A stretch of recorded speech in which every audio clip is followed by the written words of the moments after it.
നമസ്കാരം. 2026 കേന്ദ്ര ബഡ്ജറ്റിൽ കേരളത്തിനൊന്നും കിട്ടിയില്ല എന്നുള്ള പരാതി തുടരെ ഉയർത്തി ഒടുവിൽ ഇന്നലെ ലോക്സഭയിൽ കേന്ദ്ര ധനകാര്യമന്ത്രി ശ്രീമതി നിർമ്മല സീതാരാമൻ ആ പരാതികൾക്കുള്ള മറുപടികൾ വ്യക്തമായി നൽകുകയുണ്ടായി. പക്ഷേ അതിനോടൊപ്പം തന്നെ വളരെ രൂക്ഷമായ ഭാഷയിലാണ് കേരളത്തിലെ ഭരണത്തെയും ഭരണ സംവിധാനത്തെയും പ്രത്യേകിച്ച് കമ്മ്യൂണിസ്റ്റ് പാർട്ടിയും നിർമ്മല സീതാരാമൻ വിമർശിച്ചത്.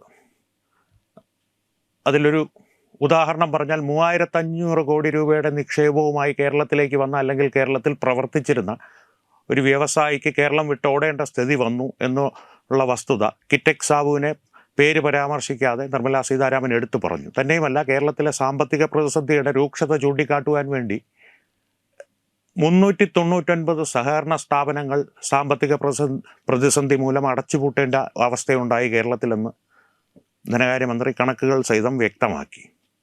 തീർന്നില്ല.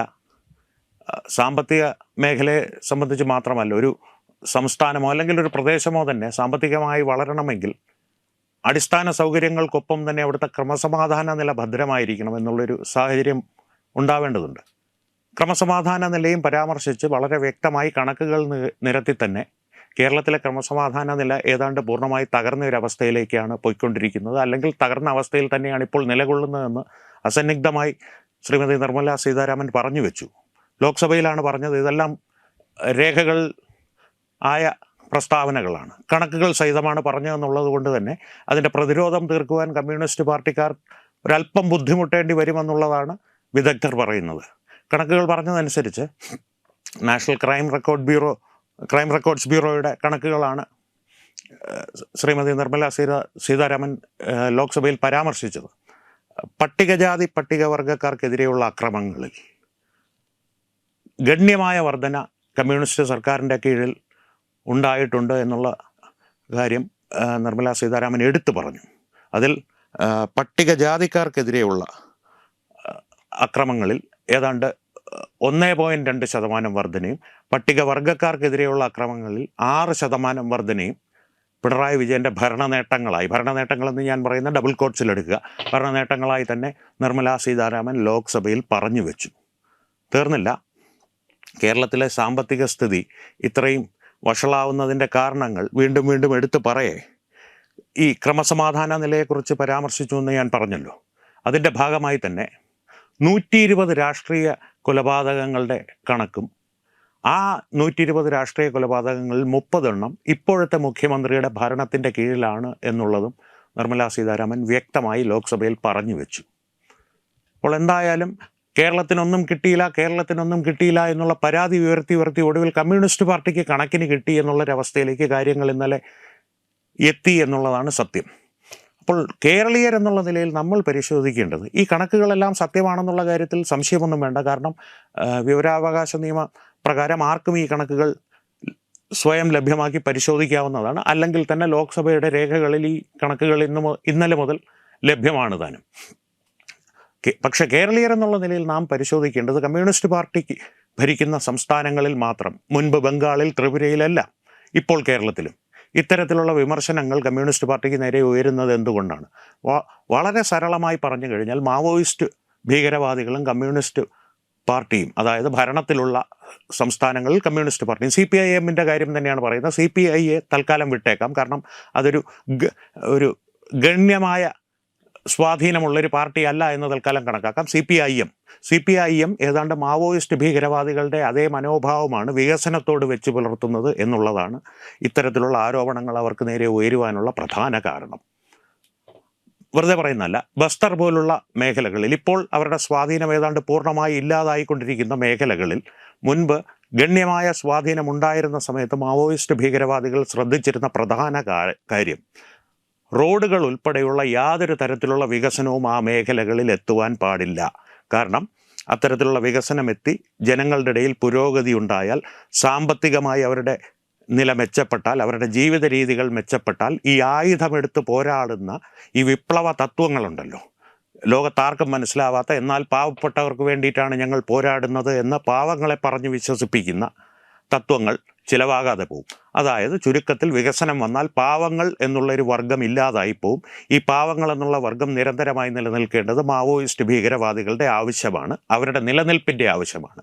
അതേ തത്വശാസ്ത്രം തന്നെയാണ് കമ്മ്യൂണിസ്റ്റ് പാർട്ടികൾ നഗരങ്ങളിലും ഗ്രാമങ്ങളിലുമൊക്കെയായി അവർ ഭരണത്തിലെത്താൻ കൊതിക്കുന്ന സംസ്ഥാനങ്ങളിൽ നടപ്പാക്കുന്നത്, അല്ലെങ്കിൽ നടപ്പാക്കുവാൻ ശ്രമിക്കുന്നത്.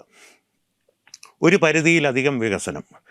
മാവോയിസ്റ്റുകൾ ഒരു വികസനവും സമ്മതിക്കില്ല, കാരണം അവർ ആയുധമെടുത്ത് ശക്തിയുടെ മാർഗത്തിലൂടെയാണ്, ഇവരും ശക്തിയുടെ മാർഗത്തിലൂടെയാണ്. പക്ഷേ പ്രത്യക്ഷമായി ജനാധിപത്യ സംവിധാനത്തിൽ ആയുധമെടുത്തുള്ള പോരാട്ടം നടക്കില്ല എന്നുള്ളത് കൊണ്ട് അവരുടെ ട്രേഡ് യൂണിയനുകൾ വഴിയുമൊക്കെ വികസനത്തെ പരമാവധി തടസ്സപ്പെടുത്തുവാൻ അവർ ശ്രമിക്കും. വികസനമെന്ന് പറയുന്നത് അവർ പറയുന്ന രീതിയിലുള്ള വികസനമാണ്. എന്താണ് വികസനം? അടിസ്ഥാനപരമായിട്ട് ഞങ്ങളുടെ നേതാവിൻ്റെ മകൻ ലണ്ടനിൽ പഠിക്കുന്നതാണ് വികസനം. ഞങ്ങളുടെ നേതാവിന് വേണ്ടി, അല്ലെങ്കിൽ നേതാവിന് വേണ്ടി നടന്ന സമരത്തിൽ, മറ്റൊരാൾക്കെതിരെ നടന്ന സമരത്തിൽ ബണ്ണ് മേടിക്കാൻ വന്ന ഒരാൾ വെടികൊണ്ട് തളർന്നു കിടന്നാൽ അയാളെ ഒരിടത്തും ചികിത്സയ്ക്ക് കൊണ്ടുപോകാതെ ജീവിക്കുന്ന രക്തസാക്ഷിയായി വർഷങ്ങളോളം കിടത്തി നരകിപ്പിച്ച് കാലയവനികയ്ക്കുള്ളിൽ മറച്ച് രക്തസാക്ഷിയാക്കുന്നതാണ് വികസനം. ഇത്തരത്തിലുള്ളൊരു വികസനം, ഞാനൊരു ഉദാഹരണം പറഞ്ഞു എന്ന് മാത്രം, പ്രത്യേകിച്ച് പേരൊന്നും പരാമർശിക്കുന്നില്ല. ഇതാണ് ഞാൻ പറഞ്ഞത്. മാവോയിസ്റ്റ് ഭീകരവാദികളുടെയും കമ്മ്യൂണിസ്റ്റ് ഭരണകർത്താക്കളുടെയും വികസനത്തെ സംബന്ധിച്ചുള്ള കാഴ്ചപ്പാടും മനോഭാവവും ഏതാണ്ട് ഒരേ പാതയിലൂടെയാണ് മുന്നോട്ട് നീങ്ങുന്നത്. അതുകൊണ്ട് തന്നെയാണ് നിർമ്മലാ സീതാരാമൻ ഇന്നലെ പറഞ്ഞ കണക്കുകൾ പ്രസക്തമാകുന്നതും ആ വിമർശനങ്ങൾ സത്യമായി ഭവിക്കുന്നതും.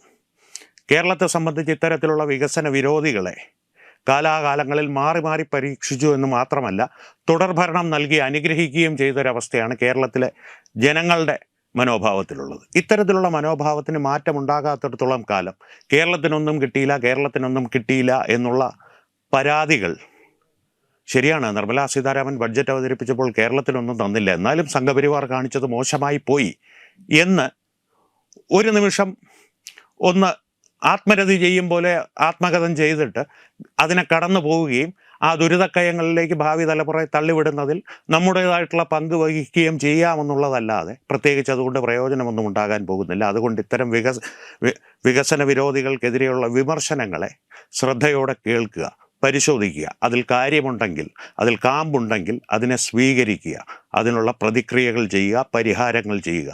ഇത് മാത്രമേ ഉള്ളൂ കേരളത്തിൻ്റെ മുന്നിൽ മുന്നേറുവാനുള്ള ഒരു പോം വഴി. നമസ്കാരം. Brought you by Kerala AIDS control society. HIV AIDS സംബന്ധമായ സംശയങ്ങൾക്ക് 1097 എന്ന 24 മണിക്കൂറും പ്രവർത്തിക്കുന്ന ടോൾ ഫ്രീ നമ്പറിലേക്ക് വിളിക്കുക. വാട്സാപ്പിലും ഫേസ്ബുക്കിലും ഒക്കെ സ്റ്റാറ്റസ് അപ്ഡേറ്റ് ചെയ്യാറുണ്ടല്ലോ, HIV സ്റ്റാറ്റസോ. HIV പിടിപെടാനുള്ള സാഹചര്യങ്ങളിൽ കൂടി അറിഞ്ഞോ അറിയാതെയോ കടന്നു പോയിട്ടുണ്ടാവാം. എന്ത് തന്നെയായാലും മുൻകൂട്ടി പരിശോധിച്ച് HIV സ്റ്റാറ്റസ് അറിയൂ. സൗജന്യ HIV പരിശോധനയും കൗൺസിലിങ്ങും ആരോഗ്യ കേന്ദ്രങ്ങളിൽ പ്രവർത്തിക്കുന്ന ICTC അഥവാ ജ്യോതിസ് കേന്ദ്രങ്ങളെ സമീപിക്കുക. നിങ്ങളുടെ സ്റ്റാറ്റസ് എന്തായാലും വിവരങ്ങൾ രഹസ്യമായി സൂക്ഷിക്കുന്നതായിരിക്കും.